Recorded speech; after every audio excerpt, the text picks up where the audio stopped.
everybody. This is my favorite time of the day. I get to meet some of the best humans on the freaking planet. And today on the Founders Path podcast, I have the one, the only Loren.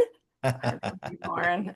Anyways, yes, Loren is going to talk to us today about his journey and give us a few tips about what that means to small business, large business, in between business. He has great history, and this is going to be so much fun. So, Loren, welcome to the show.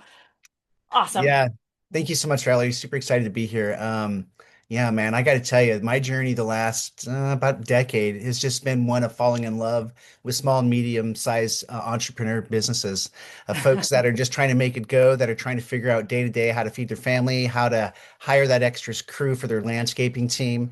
And during that journey, like I said, I've come to love those folks. And so I honestly, I've been honing my craft here really hard to be one of those folks that's a good, like I say, a trusted strategic advisor. I mean, that's what it comes down to. So, yeah, I'm excited to be here today, Valerie. Your work speaks for itself. Obviously, if you're watching this, you've kind of done your homework out there, but Valerie has some amazing tools. In fact, you've got something coming up pretty soon, I think in a week or so, that I'm excited to see myself about revenue. But excited to chat with you, Valerie. Full candor, I'm with Profectus, and I'm relatively new there, about a quarter ago hired, about 4 months. And so we deal with revenue internally ourselves as we help our clients. And so I'm excited to speak with an expert on it, to be honest with you. Well, luckily, and I love Lauren and I have met in person. We met at an alignable event in Spokane, Washington, which Yeah. nowadays I love the entire human element, especially with all the AI stuff. It's like, are you real? Are you doing this weird Yes. clone? What are you doing? And I like that you talked about a trusted advisor, because Mm. that is a big buzzword right now that people are Yes. struggling with is trust, right? We all people, so that you understand, people buy from people they like, but they like them because they know them and they trust them. And it is, Yes. I always use the mom. If you had a mom that you looked up to, which I did, and if she was giving me advice and said, I shopped here, or I did this, or I did that, it would automatically Yes. push them through all the digital noise, all the digital Yes. crud, and bring us back into what we should actually be doing, solving needs and challenges with products. The funny thing about the Founders Path podcast is it's intentionally broad, because a lot of Yeah. times founders, they start with a product, but you led with something that's so huge that you've been loving small business and you want to help them. And Yeah. it doesn't matter what the widget is of helping them, it Yeah. is the fact that you love seeing them succeed, love seeing and helping them. Yeah. Then the output of the product is something that is enjoyable for you, but Yeah. in a human sense, you're being a good human by helping somebody else, right? So then Yeah. when I think about what you said, there's this concept around product-led versus sales-led organizations, right? Yeah. And one of the biggest challenges that I am seeing right now, especially with all the noise with AI, is you can get content, content, content. It can say anything Yes. you want. Yes.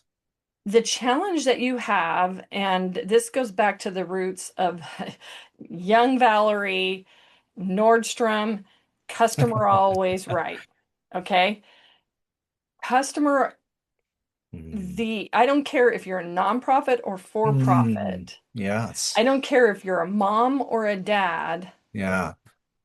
If you are product led, that is you saying my why, and you better buy my why. If you Mm. are sales led, you are looking at the customer and trying to solve a Yes. need and a challenge for a customer. So And good. the customer, the customer is the only why. And that's Yes. going to be a weird shift for a lot of people when you're Man. Simon Sinek and it's my why and everybody should buy my Yes. why and I got to find myself. Yes, you go find yourself, your passion, your whatever that is. But if you lose sight of helping a customer, Yeah. then you have nobody who will buy your why. Man, I love that so much. Man, those things just, yeah, the AI slop that you see going on, cutting through the noise. I mean, strategic trusted advisor. I mean, I like that phrase because I think it describes who I am, but that's also just out there in the ether, people are Yeah, throwing it around, right? I mean, that's just the truth. And trust so, me.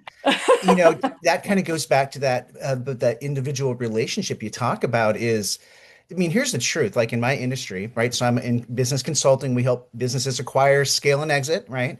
Yeah. Some of the expertise that you have, although honestly, your revenue stuff's amazing. But what I see is these owners that get they don't have the right relationships to even figure out what to do, right? I mean, there's literally they can make anything with AI. They're being sold all these things in terms of sale funnels and all this stuff. But they're so enamored right now, our culture is honestly, business especially, of this tool, like you said, this product that can do amazing things for sure. I mean, I use it hopefully efficiently, but Yeah. it's not about that. And so yeah, I just really think at the end of the day, it is what is the thing you're actually providing? What is the value? And I think there's some misalignment that all of us right now in our culture are struggling to figure out. Yeah. Because I was thinking of a social media post from somebody today, and there's a lot of content creators or what they call themselves creators, which in commercialization, so a lot of times we talk revenue, but that's Yep. just top line. In commercialization, my job is to make sure that sales and customer acquisition cost Yes. align to EBITDA. Because if you're going to sell, if you're going to pivot or whatever, Man. they all are the same function. Yes. SaaS got it wrong and right. It's just a rent model, right? And the reason SaaS got it wrong is because it was all about acquisition, but not turning a profit, right? So Yes. then there was, okay, there's no accountability to just getting revenue, right? That Yes. means revenue at all cost. I can pay you to be a customer. And we then say, okay, the revenue might come in eventually. Okay, now we're going to charge you $10, we're going to charge you $20 a month, whatever Yes. that is.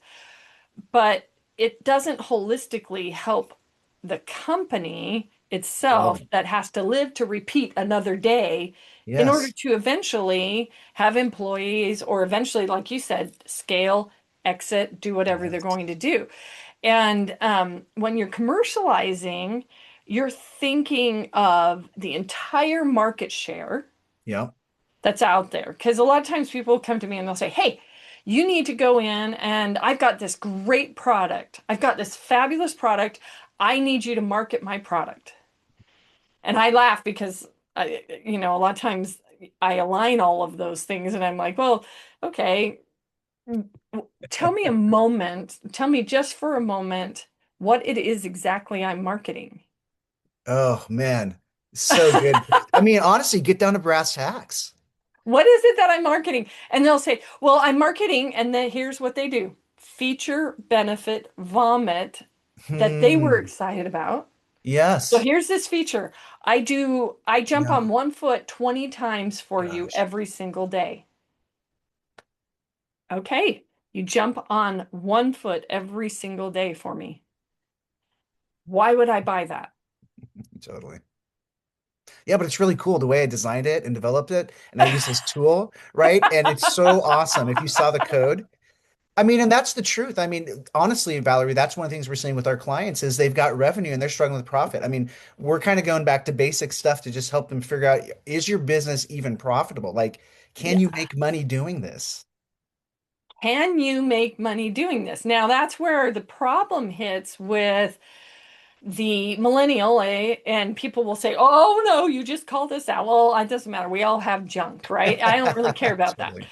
But the millennial, the entire Simon Sinek why? I get Hmm. it, but it's a great marketing ploy because what did it do? It said if you Hmm. start with your why, then you are true to your passion. Because you're true to your passion, people are Yeah. going to love that. Creator community loves that because it's Mm, like, I create this yes, art and everybody should like it. totally. And that's great because I created the art. But we have a Yes. bunch of musicians that all have Mm, day jobs because their art is not paid for. Right? I mean, you're talking about that. Any yes. basketball player, I'm going to be an NBA star. Oh, really? How many basketball players out there actually make it to an NBA star? And we all do that when we're thinking that way. And then it's like, well, then you get down to the brass tacks of saying the only reason you're in a for-profit business is to Yes. produce sales Yes. that then will eventually produce profit. Otherwise, you are in a charity, which is always misrun. That's why, I'll say to people, I'll say, hey, I have a social cause and I donate all the freaking time. But your mission and vision, great on you. Now, will somebody buy that product so you can actually live another day for your mission and vision? Man, that's so good. I thought of this phrase. I hope it's okay if I use it. Yeah. So I have kiddos I raised. They're all grown up now, but Yeah. this idea of like the gospel of Disney, which is sort of like look inside. I call it the gospel of Disney, and I like Disney stuff, so haters don't hate. But Don't hate. I'm Yeah. just I don't saying, hate there's you. like this thing you're kind of talking about. I think it resonates. Where like, hey, your dream and your why and like what's passionate about you, as long as you get it out to the world clearly and in some medium that people appreciate, you're going to do great. And that's just not true. You're probably not going to make a living off that, right? There are some, but they're the exceptions, honestly. Well, and there is such a high suicide rate among creative people. Yes. Why? Because they are hurt because Mm, somebody doesn't buy their why. yeah. So, and I know that sounds crazy, but fundamentally at its root, Yeah. and I'm a closet creative, so I deal with that myself. But at Mm, the end of the day, eventually, if you're going to commercialize a product, the only way that it actually will commercialize is if somebody also wants that product. yes. You've got lots of patents sitting out there that went nowhere. Mm. Why? Because they didn't do the due diligence to see if there was marketability. Man, so two questions for you. So so we kind of have basically two kinds of clients, say Mhm. $1 million and less in annual revenue and above that.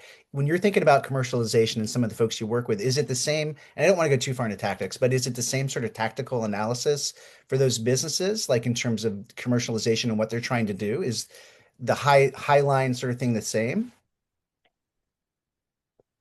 There are business fundamentals, like you said, 101, that have to happen. Women wear high-heeled shoes, it hurts their feet. Why? Mm, Why do they do that? mm, Why do people say this is a perfect thing when you're doing market analysis? All right. Ritz-Carlton, ladies and gentlemen, serving ladies and gentlemen. If you've ever stayed at a Ritz-Carlton, they will wipe your sunglasses for you. They will park your car. You have the most blissful of what you think is supposed to be blissful experience. yeah. They sent out a survey to a gentleman who is a business gentleman, and they got a 5-star rating from this business gentleman. But the last question was, will you promote and stay at our hotel again? And he said no. And they Mm, said, and they actually called him and said, yeah. well, we did everything right. And he Mm, said, you did everything right from your customer's perspective. I am not your customer. And mm, they said, what do you mean? man. You stayed at our hotel.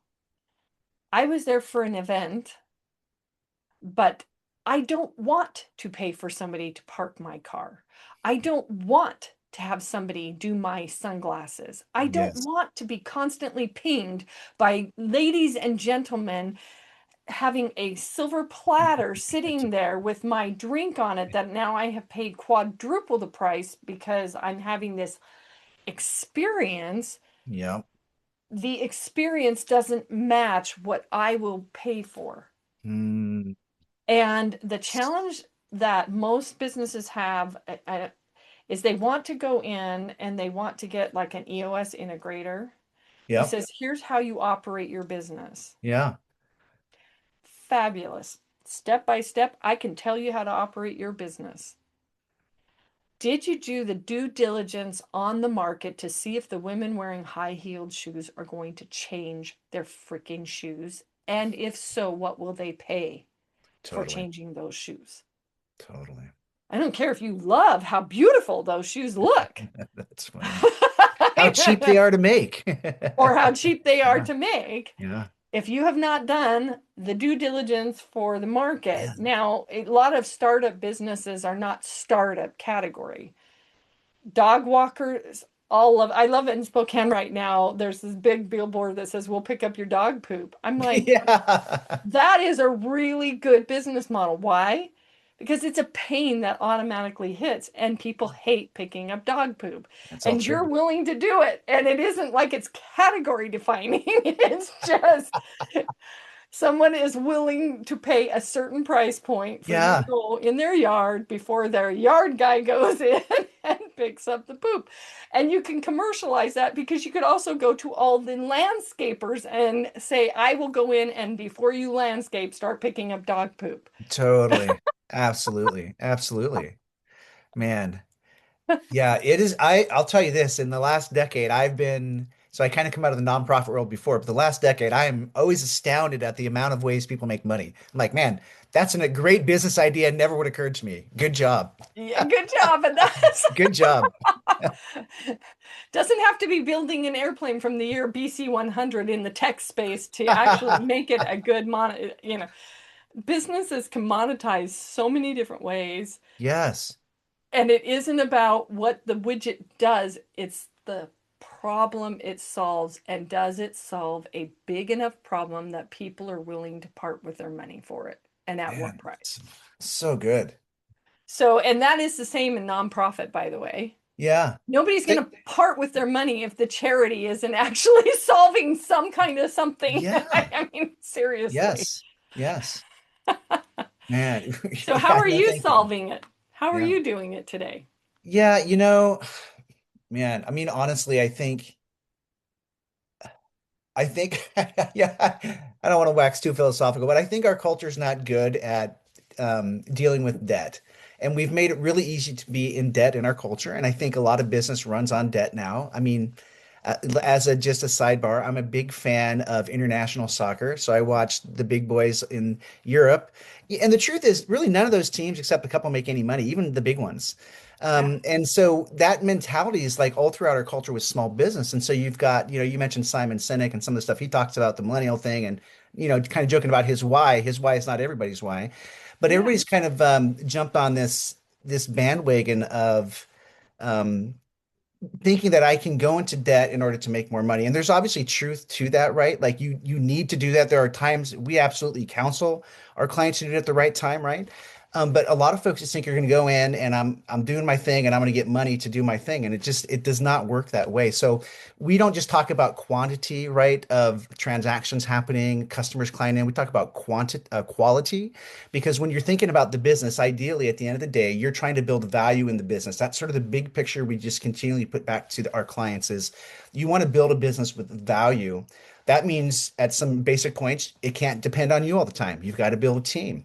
You've got to have alignment from sales all the way down to retention, right? In terms of that funnel structure, you have to have your CEO should not be closing the sales, but they should definitely be thinking. And I love your word, the word you use for yourself is architecture. Architect. They need to absolutely understand how money is made in the company. And all that to say, a lot of business owners we work with, they just really don't get that level. They're like, well, I'm good at plumbing or I'm good at whatever, and don't get the actual business running part of it. Yeah, I think it also stems from if I were going to say, okay, to a founder, it stems a little bit from your aversion to laying down what Hmm. you naturally know how to do. You naturally know Hmm. how to deliver. So So good. I've met entrepreneurs that could do financial statements in their head, but the moment you tell them put it in a financial statement, they freak out. Hmm. That's why I wear a t-shirt that says 5 out of 4 people hate math because they immediately overcomplicate the financial statements. And it's very simple. Yeah. You have a dollar. If you have to go and buy groceries out of that dollar and you buy a candy bar that's a dollar, you have zero left. Most entrepreneurs will understand that Yes. fundamentally. But if you say that that is a P&L statement, or you actually tell them, okay, but in that P&L statement, there's tax implications and everything else. So you might be able to actually squeeze $1.10 out of that dollar because of the tax implications of saying, well, Yes. it's a write-off, it's a this. Then do you have enough cash flow to repeat the dollar over and over and over again? Because not 86% of why businesses fail is due to cash flow.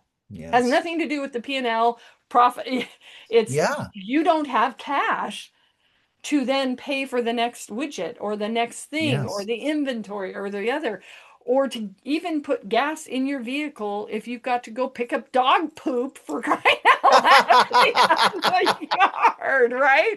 Right? And if you only charge, if you charge 50 cents and it costs you $1, Correct.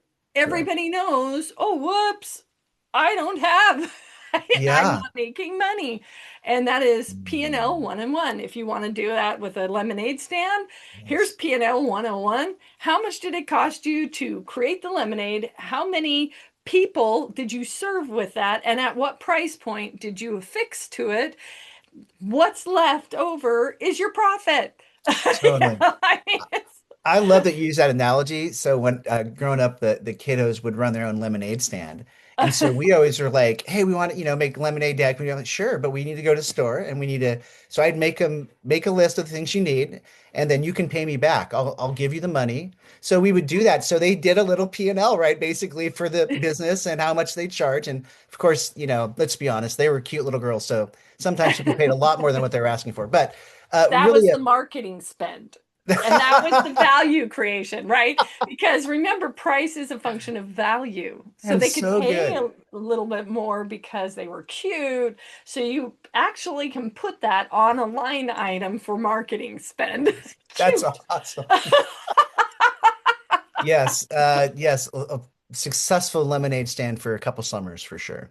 We do that and we call that either influencer or That's true. or That's founder-led sales because a yes. founder understands its product much better than their clone, and we could get Mhm. into that too. But yes, they were probably darling, and everybody was like, "Can I just buy the whole thing because you're so cute?" I think so. Yeah, I don't know. I guess they were really good at selling, but I don't know. Yeah. Pretty Well, funny. at the end of that, you were in your history, you Yeah. were what? And then tell us a little bit how you got into this latest gig. Yeah. So, like I said, I came out of the nonprofit world working with at-risk youth for a long time. Still have a big passion for those beautiful people and the environments there. But then got into banking, and I was kind of one of those guys, honestly, have a ministry background. A lot of folks in ministry end up in sales. I said it out loud. There you go. You all can deal with that matzo ball. I think it's because we're good people, to I be honest laugh with you. because I use sales ministry Yeah. as how to No. get through the door when somebody's knocking. I guess so. Yeah. There's some commonality. So I had met a guy literally like a decade before I'd gone into the youth work, and he somehow knew I was looking for a job, and so I got into sales immediately at a place called Banner Bank, and did that for a number of years in merchant services, which is like an add-on to banking in a lot of places. So they don't really own it; they just hire somebody to do it, essentially, like a vendor. Yeah. But I did that for a number of years. It kind of grew. Decided I kind of like this realm, and kind of went looking for a gig. Then I got on LinkedIn, and somebody headhunted me there. I said yes. That came into, hey, maybe I want to get into full time banking, not just this sort of on the side thing. COVID happened, a really weird time in my life where, 40, honestly, and all of a sudden I lose my job at the bank. And so I decided to stay with the bank, but I'll just work help desk. And I bring this up because in my journey, this really was impactful. So I worked, about 3.5 months or so taking phone calls, 8 to 5. Don't know my PIN number. I'm mad. Where's my loan payment? Whatever. But really was good and humbling and in some really good ways for me. And from that, though, I just realized I really like this whole banking thing because money matters. It matters how we use it, how we think about it, how we spend it. We don't like to talk about these things sometimes, but it's just true. Yeah. So I ended up getting a gig in retail banking, sitting at a shop with First Interstate Bank, and did that for a number of years, where I kind of just grew more and more to love small business specifically. Met a lot of lovely people during my time there, and one of them, Kendra Weiss from Profectus Business Consulting, she made me an offer I couldn't refuse, sort of at the end of this last year. And we're aligned on a lot of deep value things and how we understand, I think, our heart, I guess the why to go to that, not to be too cheesy, but we're aligned kind of at some deep places there. And it's been a great journey. So now I get to not just talk about banking and hey, I have a buddy that can help you with the bookkeeping and all this other stuff. Now we get to kind of open all the things up for business owners from the mental game and really get to dive in and really build true relationships with folks to help them meet the goals they want. And so that's been awesome the last 4 months in this role. My role specifically, Valerie, is growth advisor, and that's really three things: biz development, go out, meet people, get clients, be a salesperson. Partnerships, it's how I met you. I have looked at a lot of your stuff and learned from you already. I just want to learn ourselves and make sure that I can bring the best folks into our clients' lives to help them. And then it's strategy, thinking big time, big picture. And it's why I came onto this with Perfectus is we want to do some cool things together. And yeah, that's kind of my role. That's it's really great. And I want to make sure all of anybody, all two people who are listening to this, I want to make sure that everybody understands you do need a why personally, Totally. but monetizing your why is a very different Oh, so conversation. good. So So good. make sure that you don't want to be in a job that you call it a job instead of a career, you know? I think Yes. that that's the mindset difference. And we don't want to always say that, oh gosh, your why doesn't matter. Yes. But in terms of net profit, or if you stay in business, if that is your number one thing that you are selling, then Yes. gosh dang it, you better hope that other people align with that exact same thing or they won't buy it. That's all we're saying, Absolutely. right? Yeah. Because number one, and I always throw this out there, why do people buy, Loren? They have a problem that they're trying to fix. Everybody answers that way. And I had a Sandler, so I had a guy that I hired. He was a Sandler sales coach because I didn't have time to coach the entire team. We were going to market, we were doing a bunch of stuff, and I was just like, you know what, I'm just gonna outsource this.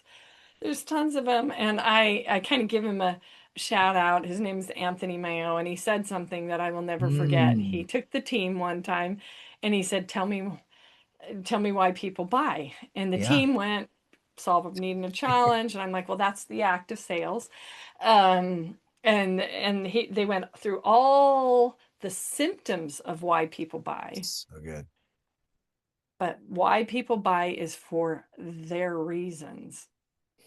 That is why their Mm, reasons have to align with your why so in good. order to produce one sale. And Yes. so, and we are emotional creatures. We will buy on emotion. As Man, you so noticed, true. high-heeled shoes still hurt people's feet, hurt, but they still think it looks good. Emotion. Yes. Yes. We are data Yes. informed, obviously. Yes. Well, how many people have to have bunion surgery because they wore high heel shoes that pointed this way? You Yeah, know? dude. I don't know, but I've seen some ladies' feet, especially from the older generation. You're like, oh my gosh. Yeah. And And it's a very true thing. I'm not bagging on all the women out there. I wear high heel. There, I rock high heeled shoes. The reason I say that is I can look at all the data, but until I own it myself and say that's a problem. Oh man, that's so powerful. Valerie, that right there, I mean, man, that's powerful. Oh, And that's the reason that we would say that. So when we're talking about your solutions, take us through a day and you've got a customer, they're like, I don't know, they're, you said that you really focus on small business, yeah. because you like championing. Um, how do they know that they need to call you? Yeah, I mean, so, a couple operative questions, I like to ask somebody is, are you running a job or building a business? Most folks are running a job. Love The it. truth is they have a job and they're just filling the hours and then trying to figure out how to run a business afterwards. So that kind of question. I like to ask this operative question too. When's the last time you had a vacation? And right away, candidly, a lot of folks, women in the van kind of thing, they're like, I had 3 days off. And I said, did you take any phone calls? Yeah. So was it a vacation? No. Those kinds of things. This is going to sound so dumb, but do you have a plan for your business? Where are you headed with it? And a lot of folks, they started something, they might have worked as a plumber, and then decided to hang their own hat, which is awesome. And that's kind of was the that was the idea. And so let's get a plan about where we're going. So kind of those operative questions.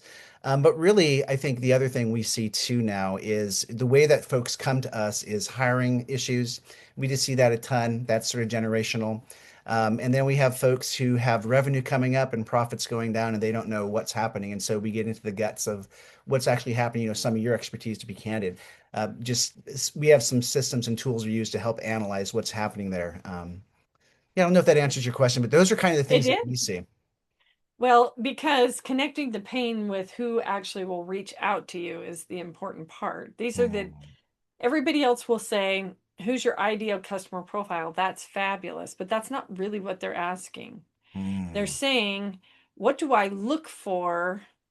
yes, What are they saying? They're yes, saying things like, someday I'd like to actually get, so I do have a vacation. totally. Someday I want to make sure that I'm profitable. I might want to exit. I might want to sell. Yes, Or maybe even it's, I am getting some revenue coming through the door, but I'm still paying everything out the door. So what's wrong, totally. And when will I actually get to a point that I do this? And I think foundationally, no, none of them know business 101. A lot of them fell into something, somebody paid Yeah, them and they were like, "Well, I'm just going to be a bookkeeper." And it's like, "Well, why do you want to be a bookkeeper?" Right? yeah, totally. And how are you going to do that operationally so that you do take a vacation? Yes, You yes. do build something. And I love that you said that question to him. Are you building a business or are you just doing a job? Yeah, and a lot of them are unfortunately just doing a job. I think another one is been thinking. I actually this is from a marketing company called Brand Pie, but I sat under a guy named Kevin Keogh who led a session here, and he had Mhm. this great tagline: "Clarity beats hustle." And a lot of the world that I'm in with entrepreneurs, they're all hustlers, man. Their work ethic is not to be doubted. They will put in 90, 100 hours a week. I mean, they'll just get it done. I mean, that's the truth. But they're not real clear on, once again, who's their target audience? What is it that they want? Are you meeting that need, right? So they confuse if I just work harder and harder and harder. And so this becomes this really negative feedback loop where I'm working hard and things I'm struggling. People I think with a good work ethic and some deep sort of intrinsic value, they work harder. Well, I'm gonna dig in more. And then you're stuck in this work cycle and you're now in the business all the time. You never are looking up, you're doing the grindstone, and that is where people are in trouble. And so those kind of conversations, when I have those sort of discovery conversations, if you will, we see that all the time where they're just stressed out. They're working too hard. Yeah. And a lot of times I was talking to an EOS integrator doing similar things. He was saying, yeah, I try to dig in and do that. I think they think delivery is the business. Hmm. And because they know what Huh. they're delivering, Yep. let's use a bookkeeper or a dog walker. I know how to walk a dog. Yeah. I don't know how to create an engine to get more clients to backfill and have other dog walkers. I don't know when to hire who, what, how, when. Yes. And it boils down to basic fundamentals in business, which is the business plan. You didn't have a plan to begin with. It was pay me $10 and I'll walk your dog. So Yes. that's my simple, clear whatever. But how do they articulate that now so that others will want them to walk their dog? And Yes. when we talk simplicity and clarity, it one person's clarity depends Mm. on the other person's context. And so, Mm. and being able to be masters of telling your business story to your ideal customer. That's why you've got to be crystal clear on who is it that goes through this motion every single day. I told Yes. somebody they should invent a lotion for me because I actually timed it. I cut down, I'm like, if we could combine these things under one thing, kind of like compounding pharmacy, it would Yeah. cut exactly, it was like, I think it was like 5 minutes a day for a year. That's what it would cut.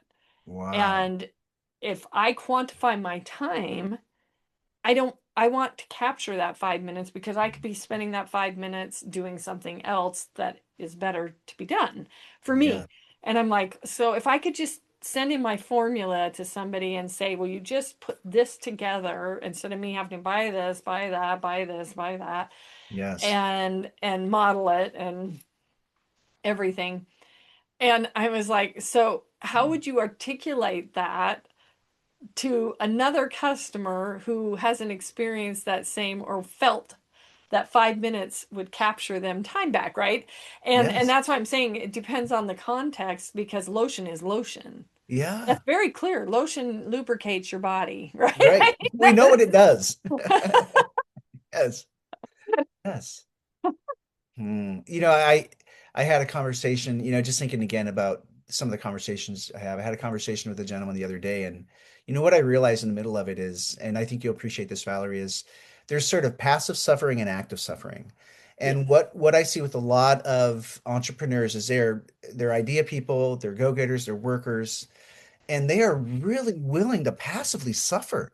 And like, man, I'm putting in 80 hours a week, and I know Like I need to wearing it hire like a somebody. banner. Yeah, and that passive suffering, which at one level, man, I respect the heck out of for many reasons. But also, in the conversation, I sort of had one of those epiphany moments. I'm like, well, brother, this is the pain that we've been talking about. And we talked about if we hired somebody and made some changes here, that would be painful too. But which of these, two pain things that are both true pain will get you where you want to go with your business? And man, his face was fantastic because you just had the moment where he's like, and that's really honestly a lot of what we see is it's that the inability to choose the correct pain. If you're a business owner, an entrepreneur, you have pain, sleepless nights, how am I making payroll? That's part of the deal, baby. You signed up for it, right? And I respect you for that. But also now let's make sure that the pain you're suffering is like pain that's actively going to get you somewhere.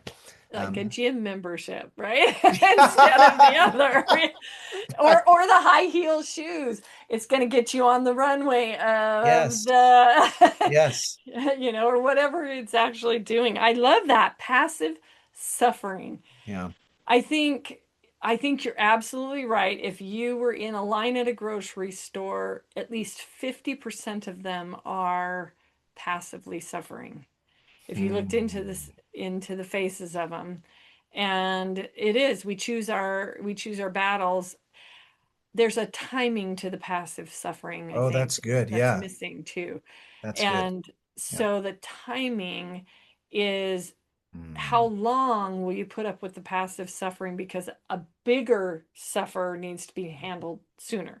man, And I so good. think with AI, especially, I'm hearing a lot of outcomes focused around here's what it's going to solve for you, but there's no holding it accountable. And I say it because you're Your AI might be a she, a he. I don't really care what you want to call Right. it, but AI basically has created so much noise, so many problems as well. So, what is, we call it the least of the evils, right? Mm. So, it's the least of the evils at the time that you need to do it. And if Yes. you hire somebody like Loren to help you go through your business and actually have a business, uh, actually basically have a business plan. In addition, I'm assuming you're going to be forecasting out, Loren, Yeah. so that they can see when those passive evils can pass and get Yes. less and less and less. You're always going to have work is work. We're not getting out of work. In So fact, good. you feel better if you actually work instead of sit on your duff, Yes. even if Yes. it is just helping somebody else, right? Yes. But the reality is, what is the passive evil and how long will it need to sit there with the thorn until you actually move on? And by business planning, you can actually plan that out. You can Man, actually I just appreciate that. That's one of the biggest things you talk about is this clarity. Because you got to just first of all pick your head up. Where am I? I mean, that's like our first conversation. Just where are we? Then let's start to identify pain points. And once you get clear, now we can get some plans. Yep, you're going to be in pain here. You need to make this higher. It's going to be about 6 months. You're going to have to do whatever to get to Yep. that place. But like all of us, once you have a clear plan, boy, it's much easier to engage. I mean, And you really. see actually audible, I find you see relief come across when I throw Mm, things down on the financial statements, even though I'm not a CFO and everybody seems to still give me kudos for being a CFO. Um, I actively, it doesn't matter if it's a sales team that is trying to come up with their own personal goals, or it's leadership, or whoever that is, or a solopreneur. When they can see what it does, what it takes an entire company to produce one sale and have an audible sigh of relief because they can do it, that is the golden moment for me. And I'm sure it's a yeah. moment for you because a lot of times what's keeping them up at night is, how does this work? How's it going to work? We're just going to go Yes. do this every single Yes. day. And the clarity, the clarion call of clarity Yes. with Yes. you, clarity is got a human element to it. Right now, clarity is even not clear for most that are dealing with trying to build their businesses with the AI automations and everything else. And back to the original statement, we're not managing it to outcomes like we would manage a human to outcomes. And it So is good. really a human that is artificially created. So then you just pay tools and tools, and you're like, well, where's my outcomes? And it's like, I don't Mm. know. Did you plan for the outcomes? And are you firing it if it's not working? Yes. Yes. Yes. Don't be afraid to fire the bot. Don't be afraid to fire the bot. And, I think too, going back to the Sandler guy, I wasn't afraid to hire the duplicate of myself because I didn't have time to do that duplicate. It's okay to go hire a Loren.